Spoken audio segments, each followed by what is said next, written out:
Hi. Hi everybody. Welcome to our live today at 3 p.m. on Networking Now India. Hope you all are doing well and I hope the lockdown's treating you well.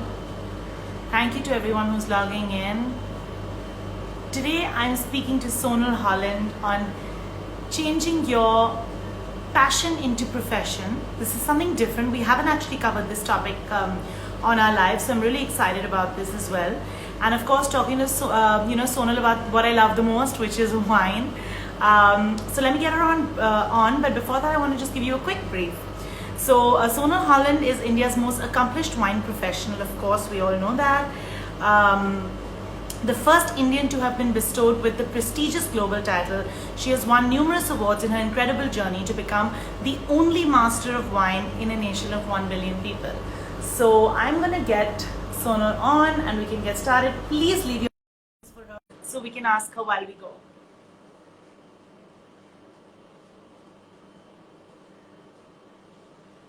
Hi Sonal. Hi Shan, how are you? What a pleasure to be here. I'm so happy to have you. I was just saying it's such a different topic. It's something I haven't covered, and of course talking about my favorite thing, which is wine. Except that 3 p.m. is too early to start drinking wine. I was contemplating, should I sit with a glass of wine? But then I thought, my God, no, it's going to look so wrong sitting with a glass of wine at 3 p.m. in the afternoon. But if you sit with a glass of wine, we're okay. It's the Sit problem is if I also come with it, then that's the yeah. I could have gotten away with it, I must admit. But How anyway. is it going? How's the lockdown for you? Are you having lots of wine and wine nights at home? So, yeah, I don't mean to piss everybody off, but thankfully I do have a pretty big cellar. So I have a big wine collection. On any given day, I have a lot of wine on stock. And so this lockdown happened rather suddenly, right? Like we didn't get any notice, nothing. But thankfully I was sitting on a decent amount of wine. So, and I don't drink every day actually, to be very honest, Shan. Most times people think that, as a master of wine, I must be drinking wine every day. Most times as professionals, we taste wine. And what I mean by that is we spit. I don't know if that's common knowledge, but we spit a lot.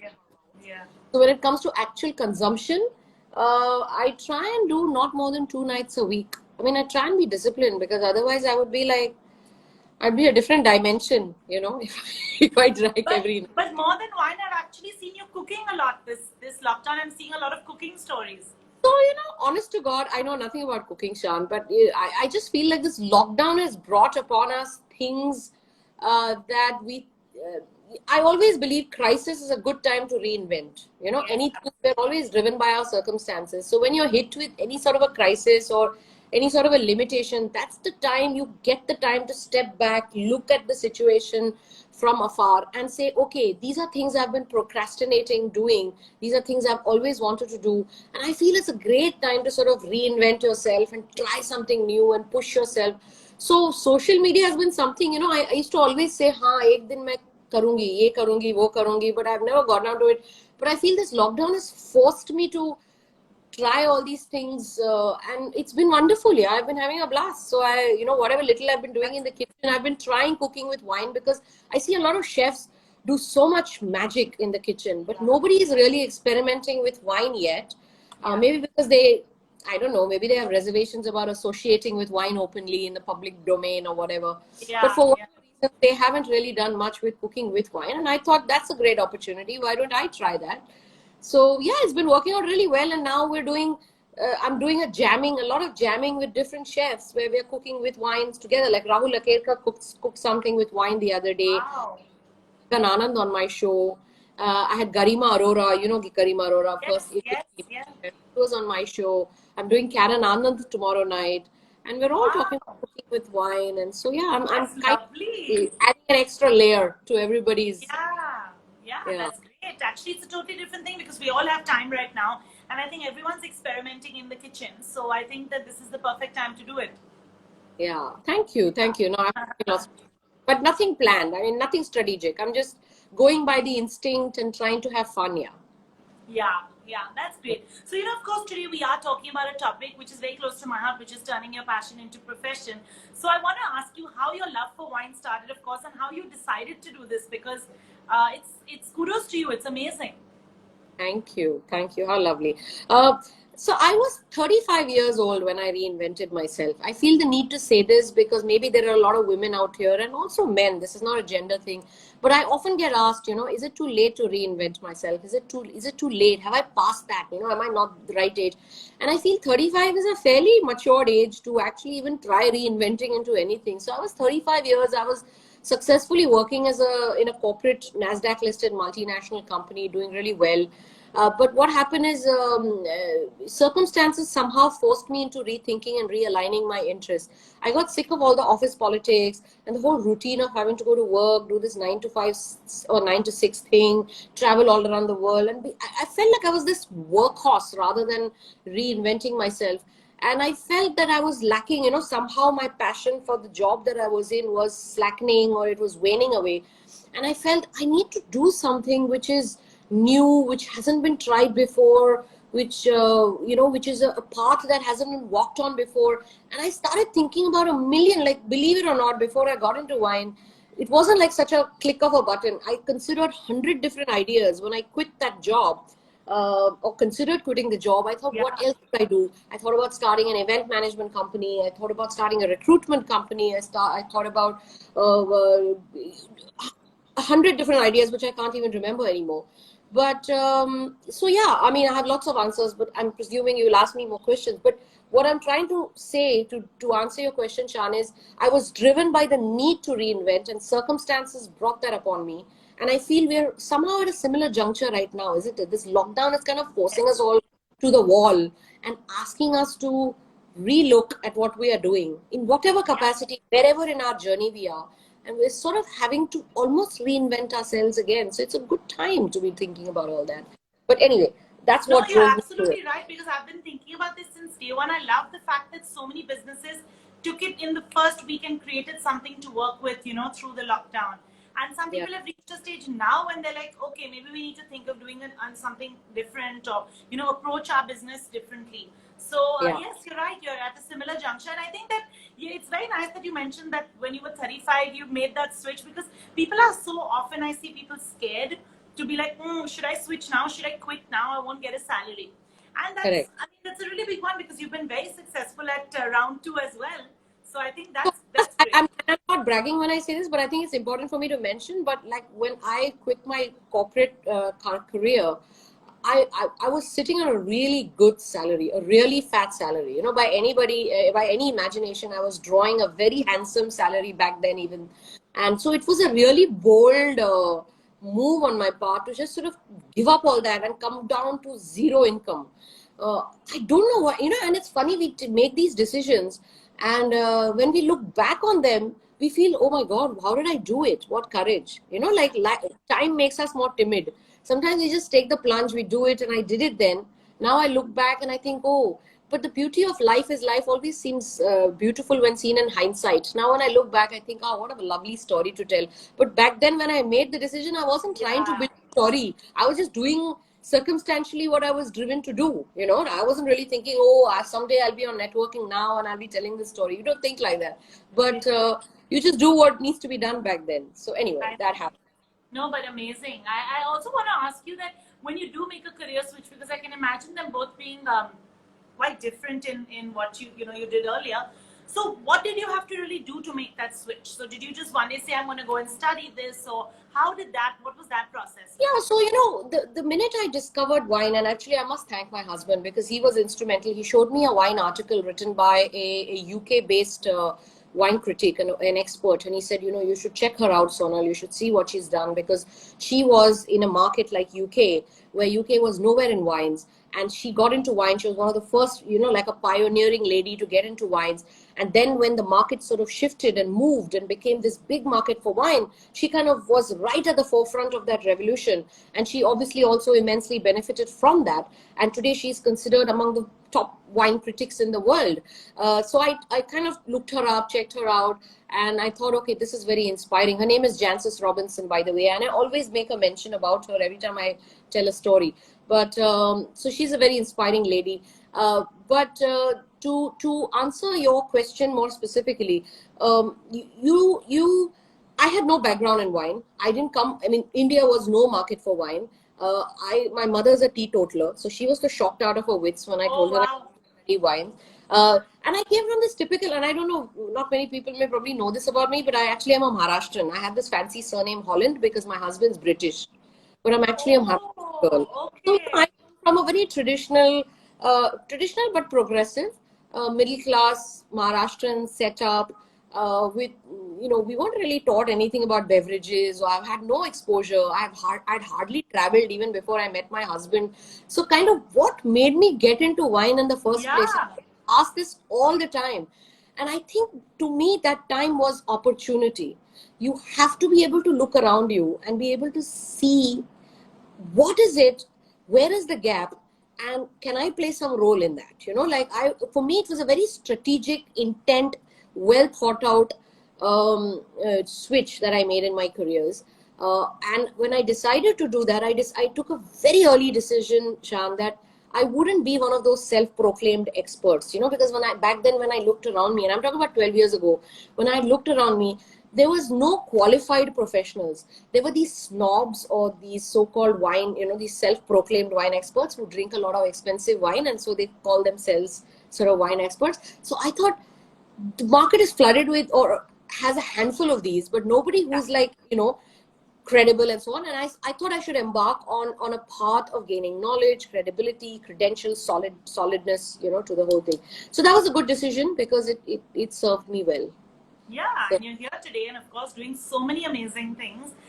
Even the collaborations and you do, and the events you posted have always been, right up there. So, great decision on your part. I also want to say that, very often I hear advice from people who say just go for it and try.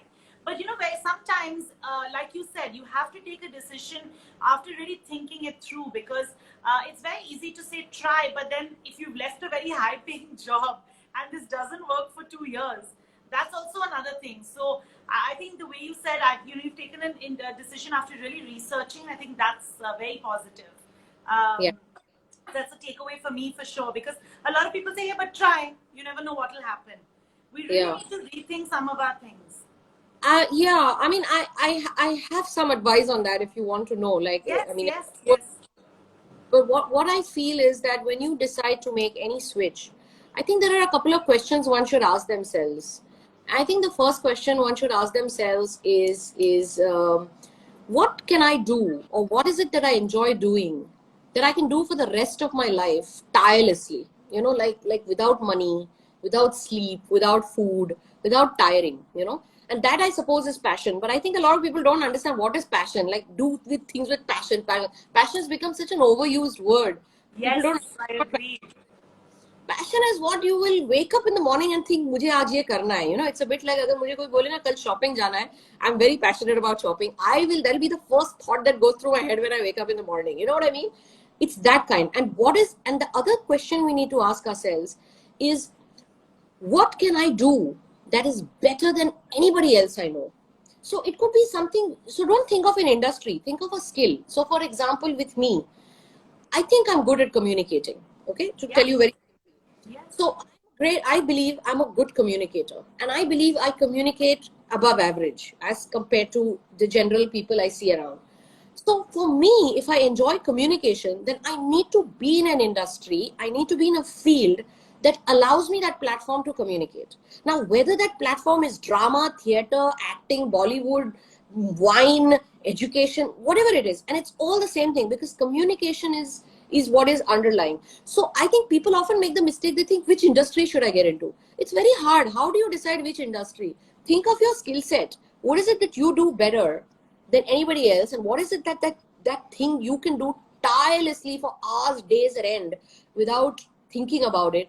And if you believe you can do that better than most other people around you, then I think you have a real great opportunity to Absolutely agree. be visible, to make a dent. And then of course, other things like you have to see whether there's a gap in the market. Is there a gap in the market in a particular way?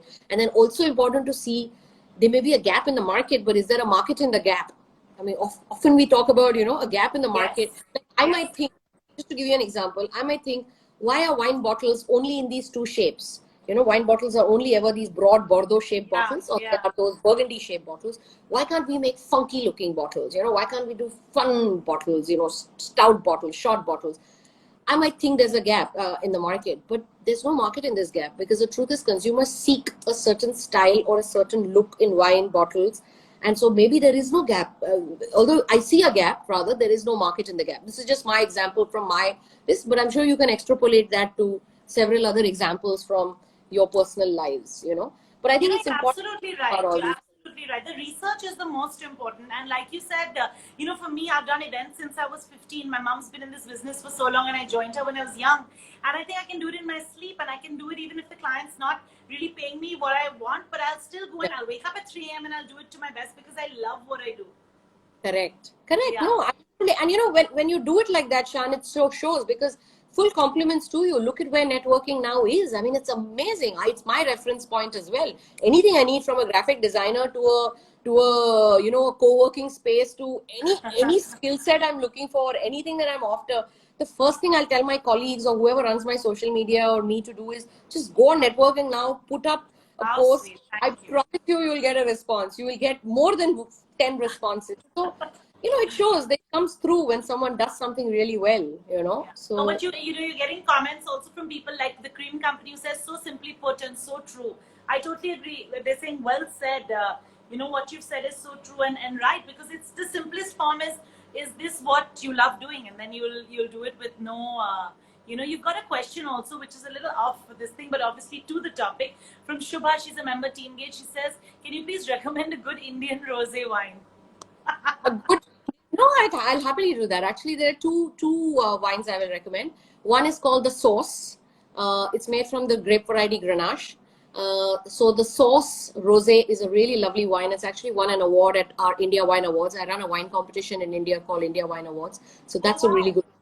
It's a good rosé. And by the way, this week, guys, I'm running on my social media page a rosé week. So look out for that, because I'm putting up a lot of posts on rosés and information on rosé and education, because look at the heat. I'm sweating even right now as I'm speaking to you, and I've got my AC full blast. But I think summer is a good time to switch to rosés. So that is one. And the other rosé I would say is have you heard of a company called Fratelli? So if you have, Fratelli also makes a rosé called MS Rosé, which is also quite lovely. It's crisp, lively, very thirst quenching. So you want to try that one as well. That's two Indian. And there are so many more that are international. One post is coming up today of a lovely Italian rosé. Look out for that one on my handle. You must check this out, because getting all the information is exactly. I'm going to also read a comment from I Value Every Idea. Love your confidence and passion. Very well spoken. Love the point that there could be the gap, but is there really a gap? Thank you. Thank you so much. Thank you. Yeah, absolutely. I want to ask you something else. This is a question that a lot of people ask me as well. Do you think that when you're taking up when you're really converting your passion into profession, do you think that you really require hands-on experience, or do you think that a formal education is always important? Because when I was in college, I was never a studious type, and I did 5 internships in 1 year. So I believe that taught me a lot more. But I'd love to hear from you what your thoughts on this are. So I can only answer from my personal perspective, and this to judge anybody else or somebody else's roadmap. I feel that firstly, both are equally important. And I know that sounds very cliched, but I'm going to tell you specifically what each does. I feel, of course, there is no discounting, experience and what experience can teach you, and you can't go away, because I know lots of people, who get a lot of qualifications, and then they don't know how to apply all that knowledge. So ultimately, you have to be able to translate that knowledge and start applying that knowledge. And that is what experience is about. So unless you learn, like I might have learned about wines, and I might have become a master of wine, which is the most, the most respected title in the world of wines. But becoming a master of wine does nothing in terms of work opportunities. Yeah, it opens a lot of doors and you get that prestige and that positioning.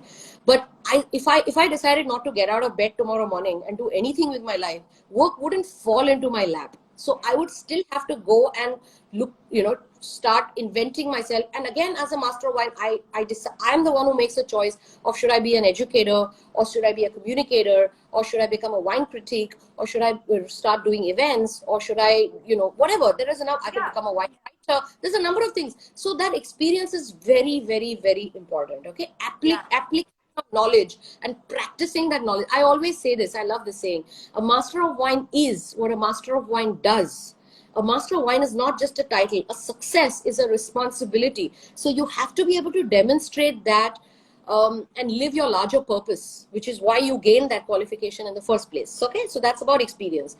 What qualification does, though, and where it can't be challenged, is of course it gives you that credibility. So when people know you've gone through something, it becomes like a stamp of approval or some sort of this. But more importantly, I feel it gives you a new level of confidence. So I might know something, but I feel that if I studied it and I'm backed by qualifications and I'm backed by a certain amount degree of learning, then I have an extra stride in my step.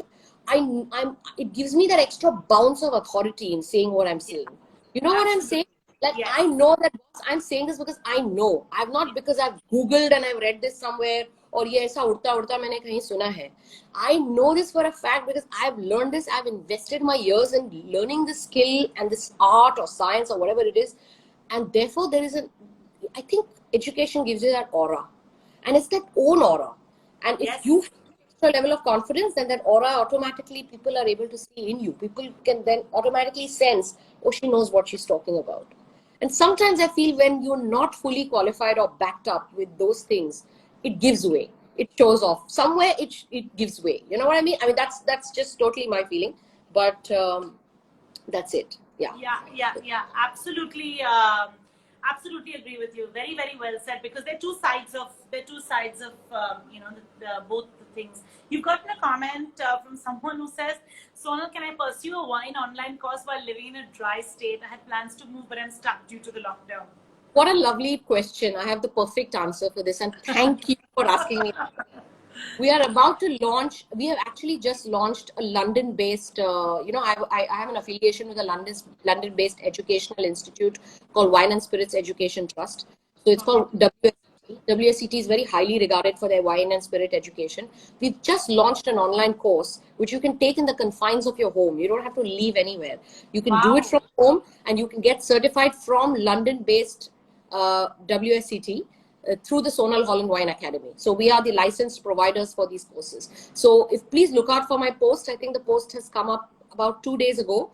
It's about the WSET, and you can do this online course. And in less than a month's time, hopefully, we're also launching our own online courses called the 60 Minutes Wine Pro, where you can become a wine expert in 1 hour. In 1 hour. Yeah, So I'm going to do this. When you launch this, it's going to be like a crash.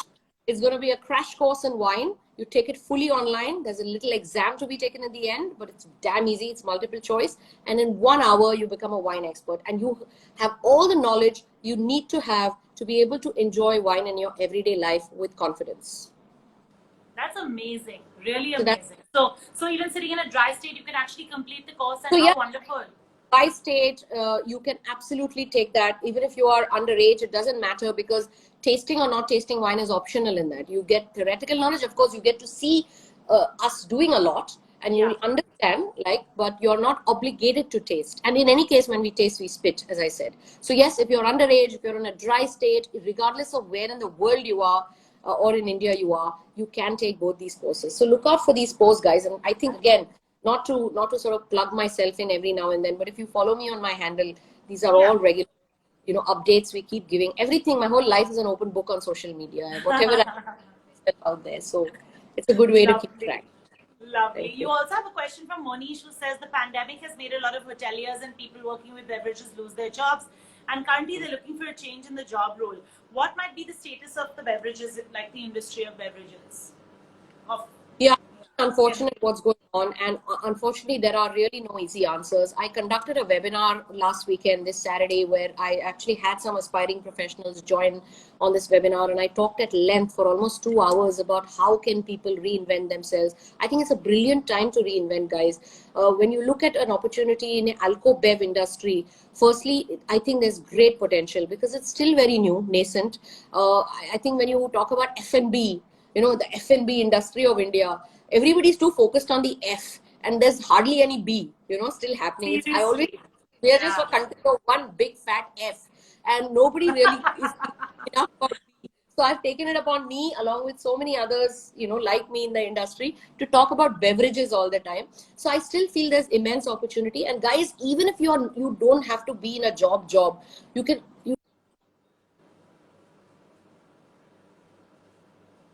allow yourself the opportunity to reinvent yourself through various jobs. Like there's jobs in service, there's jobs. So sorry, somebody's calling me on WhatsApp. Yeah. But I don't know what to do about that. So yeah, there's production, there is service, there is a commercial. Like you can join a wine company and work in an import company or a production house. It's a good time to collect skill sets, guys. Work on your acquiring experience. I mean, I can go on. Sorry, but I don't want to detract from the main focus of our conversation. But I think it's a good opportunity. It's a good time to step back and think, what else can I do? Absolutely agree with you. You couldn't have said it better, because people should, I always say, don't use this time to be bogged down and say, why are we going through this? Actually, just be like, what can I do to change it? And this would be the perfect time. Yes, I would agree. So tell me, in terms of your business, how important is technology? Is that very integrated in what you do? And of course, I'll ask you the social media question next, but technology in the sense of being connected to others, and how much of it do you really use to promote, your services? So I feel technology is an enabler. It can't be the core of your company, And I think we are the kind of, we are in the business of providing experiences, and the social contact or the human contact is actually quite important in our business, like virtual tasting, like you sitting with a glass of wine there and me sitting with a glass of wine here, is not half as good as we sitting in the same room and enjoying that glass of wine. You know what I mean? So ultimately, we are in the business of providing experiences, and human connection and interaction is very important. So to that extent, we find technology is an enabler.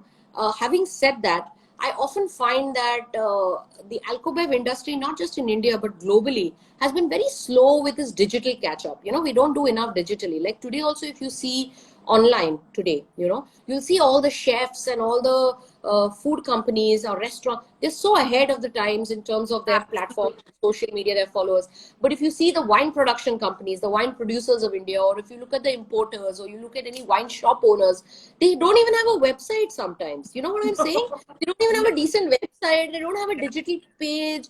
And that is very frustrating, because I feel that wine is lifestyle. Wine is ultimately about appealing to a person's lifestyle and his sensibilities for a better life. So I feel it's very important to use technology to the fullest to do this. I must admit this, I'm sounding very preachy. I was very lax about technology up to now.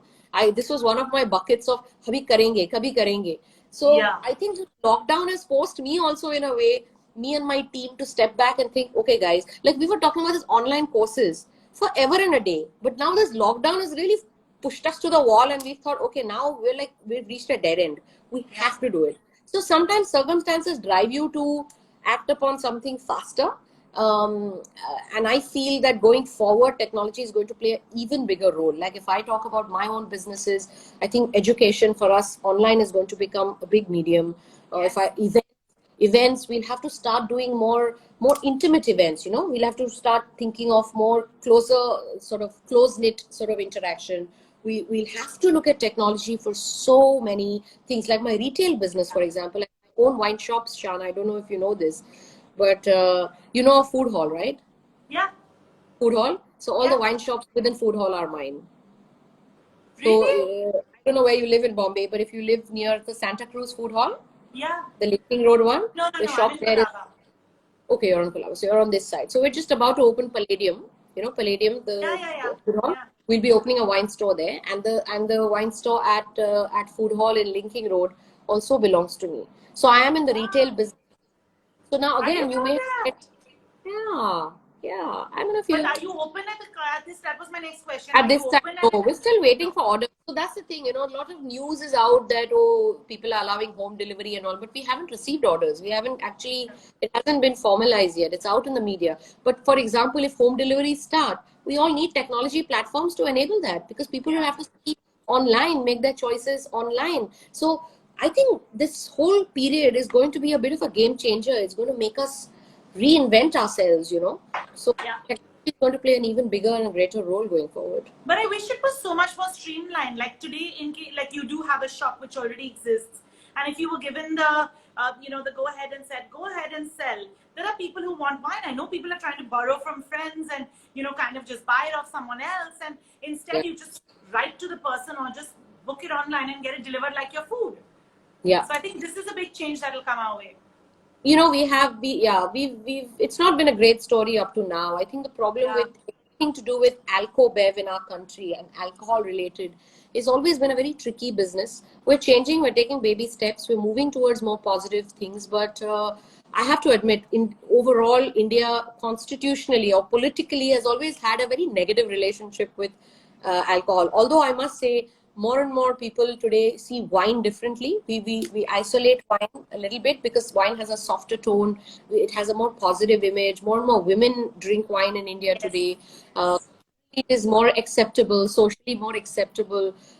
So wine somehow has, and again, from a political, I mean, not to get too socio-political, but wine is a great employer. It's a production, it's an agricultural product. It provides rural development. 9 out of 10 vineyard workers are women, so it's also about women empowerment. Tourism out of wine is a huge industry which can be a huge revenue earner for the government, state governments. So, and tourism, our government loves tourism. So things like these need to be given a boost, and it's happening. Baby steps, slowly small, but surely, slowly but steadily, be in the right direction.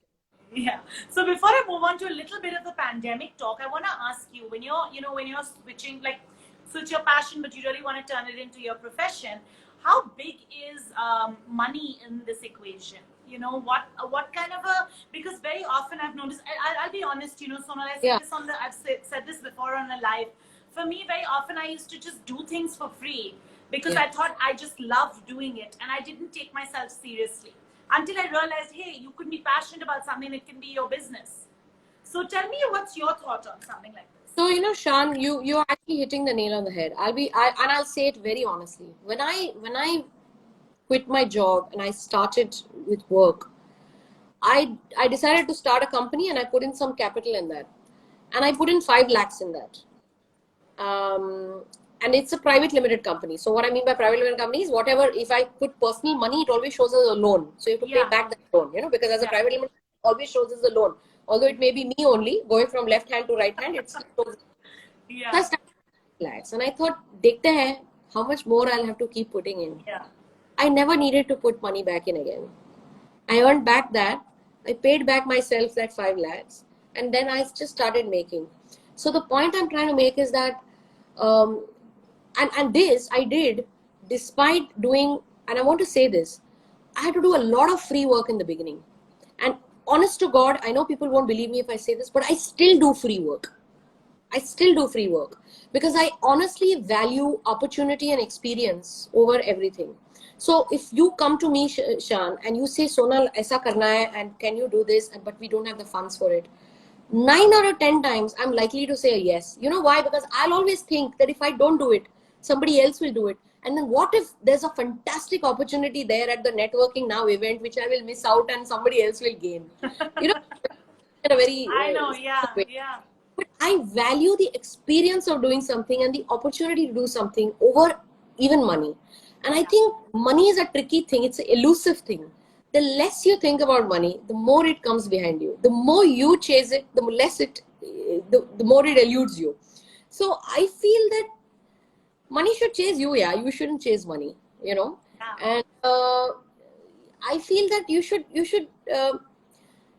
I mean, I know it sounds oversimplistic, but the truth is, if you've thought about what is it that you can do tirelessly, what is it that you feel truly passionate about, can you marry this with a gap in the market in a way that there is a market and a gap? And you back this up with solid credentials. I want to make one more point here. Make an investment in yourself. Invest in yourself. I live by these words. I even put out a quote a couple of weeks ago on my social media that says, I always say this, self-investment is the investment that pays the best rate of interest. And there are 3 things people pay for, in my opinion. People pay for your knowledge, however you may have acquired it, but people pay for your knowledge. People pay for your skills, whatever skills you may have, whether they're technological skills or your skill at serving something or skills at curating an experience or whatever that skill is. And third is people pay for your presentation. What I mean by presentation is, are you packaged well? Do you have a logo? Do you have a website? How does your template look? How does your PPT look? How do you present yourself? When you go for a meeting, are you well dressed? Are you speaking, proper, like what matters? So that's presentation. People go for these three things. They want to know you're knowledgeable, you're backed with credibility, they want to pay for your skills, they want to pay for your presentation. If you continuously self-invest in yourself and work on all these three aspects of your life, of yourself, and make yourself a complete package, then money is a matter of time. Money has to come. Money, this is what people pay for. So if you work on these three aspects of your personality or yourself as a professional, money can't deny you.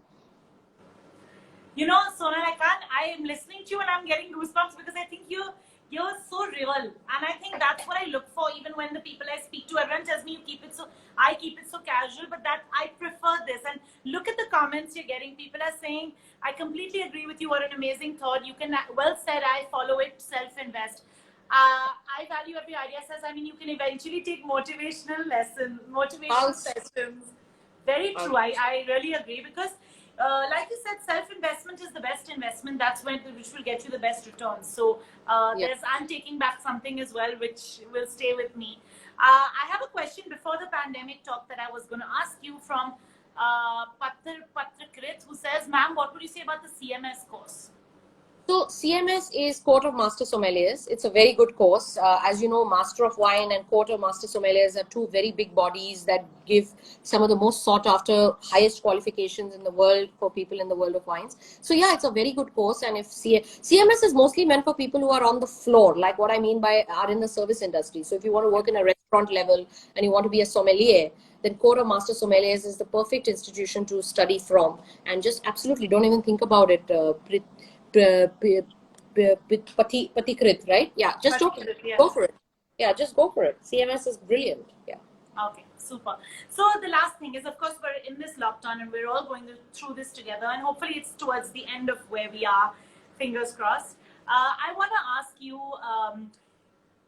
what's your take on the entire industry and business for alcohol in general, and even wine, of course, because, wine is often looked at as a very luxury drink. So it's often, it's like a fancy drink. Let's put it that way. So what's your thought on that? What do you think about, hiring or in terms of people going out even after this? Just an overall view on your thoughts on this. So I think the whole economy is crippled at the moment. And Alcobev is no exception to that. And we are the worst hit also in many ways, like the restaurant industry, because we've just not been allowed to open. We're just not an essential commodity in this country. And we'll probably be the last, on the list of non-essentials, alcohol will be the last, So the worst, the most disadvantaged in that sense. Having said that, you're only, and it's pretty tough, okay? Let me tell you that, I know of wine companies that have had zero billing in the last quarter. Imagine what that feels like, a large production company having close to 600, 800 employees with not a single bottle of wine sold in the system. That's a pretty scary situation to be in. It is, yeah. It's a very, very sad situation. So yes, I admit this is not going to be the time when people are going to be hiring at all, because people are laying off people. So this is not, if you're looking to reinvent into another job, then it will be very difficult. If you're looking to reinvent as an entrepreneur, yes, there's opportunity. Definitely not switching. This is not the time to be switching from one job to another. Okay, that will happen once the lockdown opens. Yes, I think there'll be a general flow of people from between companies, because somebody in this company will say, oh, I'm so upset, I got a 25% pay cut, I'm going to leave, and he'll go somewhere else. And that guy will come and say, I'm upset with my employer because he gave me a 30% cut, and he'll come here. And eventually everybody still has a pay cut, but we just shifted where we worked out of, Yeah. That shuffle will happen. But I think there are opportunities in areas of online, for example. If there is some way your business can operate online, whether it's a retail business. So retail is going to be one industry, I will say, that will probably hold well post the lockdown. As soon as the retail shops are allowed to open, we see people having a tendency to hoard. It's very unfortunate, but people will. It will happen for sure. We had that 1.5 days of people being allowed to go out and get their alcohol, and we saw what happened, right? There was almost like a it was a mess. Right? So it was like people will hoard and buy in excess. People will want to entertain more at home rather than eat out. So again, retail business will boom because people will want to stock up on their wines for home and so on. So retail will do well. Education industry will also do well. I feel that even in this lockdown time, people have been paying to gain knowledge. People have been signing up for webinars, Zooms, all of that, or to do online courses. I've had so many questions from people on, ma'am, I want to pick up a skill online. How can I go about it? Yes.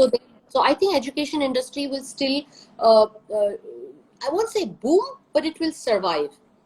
And essentially these are the two industries I mainly see as areas that will thrive more in the short term. Eventually, in the long term, of course, everything has to open up eventually. I mean, life has to try and somehow get back to normal. Back to normal. Yes, Yeah. there will be a big lag, like imports business. India won't be bringing in more imported wines anytime in a hurry. So you will get, the availability of brands won't improve. In the hotels and restaurants, unfortunately, I always say to the restaurants, it's a good time for them to relook at their pricing, because we all know wines and alcohols sold so expensive. That's been one of the biggest reasons why wine hasn't seen a growth in our country. So it's a good time for restaurants and hotels to relook at their pricing. It's very important. Actually, Don't you think? agree, Like, I really right feel now at home, I'm drinking from my bar, so Exactly. I'm not going to go out and spend again. So it's a good time for hotels and restaurants to reinvent, they'll do a lot of reinvention in the food, but I always say, are you going to look at your drinks menu? Are you going to look at your pricing? Are you going to relook, making it? Yeah, so all these shifts will have to sort of take place. Yes. And no, I absolutely agree with you. Couldn't agree with you more. I hope that this mindset changes. Like you said, alcohol shouldn't be on the last on the non-essentials list. I can think of that will boom, and you can immediately relate to this, is that we won't be getting on a flight to go anywhere in a hurry. So we'll be thinking about destinations that are closer to us. We will be avoiding a lot of public transportation. So we'll be looking at where can we access in our cars. So I think somewhere among many other things, I think Nasik will benefit, because people who are here in Mumbai will say, Ari, let's go for a wine weekend to Nasik. Let's go book Sula, or let's go book Valone, or let's go book whatever. Yeah. So tourism will boom as a wine industry. Okay, so people will book themselves for these weekend resorts or whatever, and go within driving distance and use up these places. So that's another industry that will boom. So many such, but it's not like all is doomed. Things will pick up and things will happen, and there are opportunities.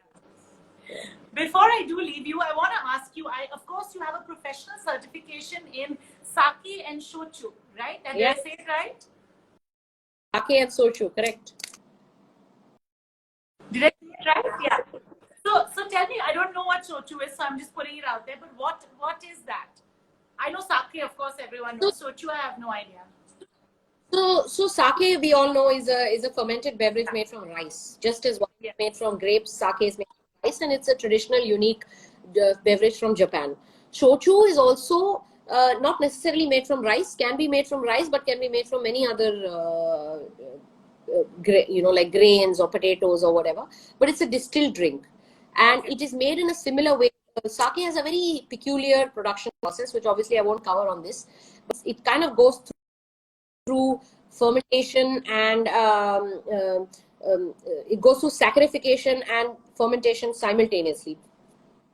Doesn't matter. I won't tell you what that is on this show, but the point being that there's a very unique method, and that same method is used for making shochu. And shochu generally is available also in Japan, but it's also available in Korea. It's an Asian drink. It's slightly higher in alcohol as compared to sake. So sake is anywhere between 15 to 17% alcohol, slightly more than wine. Shochu is much higher. Shochu can go up to 25, 30, 35%.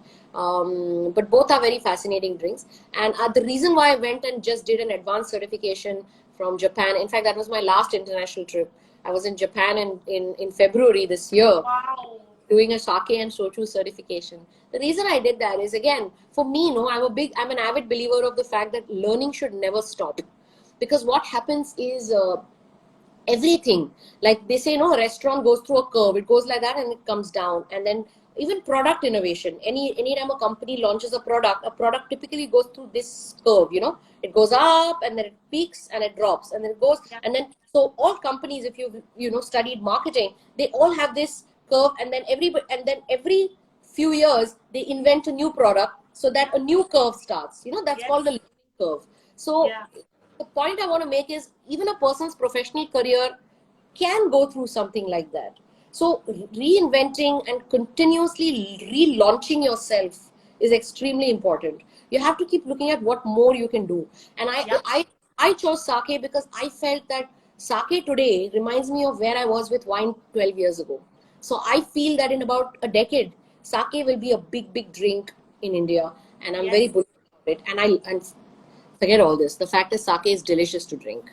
Okay, I could drink a lot of sake. So again, passion. Like if I ask myself, can I drink sake without earning any money or without having to get tired? I can do that. So I feel very passionate about sake. So I decided to go and learn about it. Who knows? Kuch karenge uske saath bhi.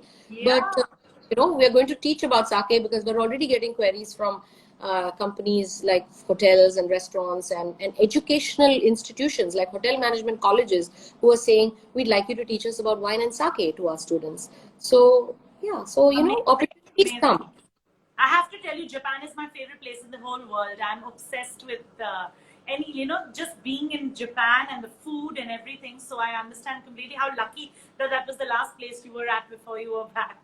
And Japan is incredible. And the It's food, incredible. and the culture, they're so civilized. They're so It's the wonderful. best. Yeah, it was a whole new discovery for me too. Japan's Yeah. incredible. Absolutely. Sonal, it's been lovely chatting with you. This has been my longest live since I started because I don't want to Really? let you go. You are Okay.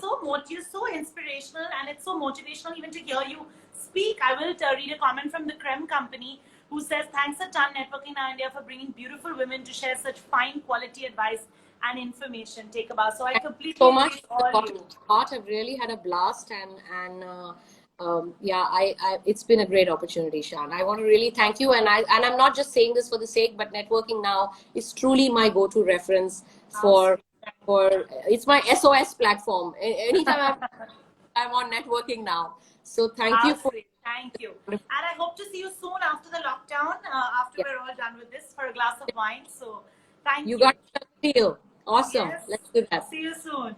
Bye. Bye.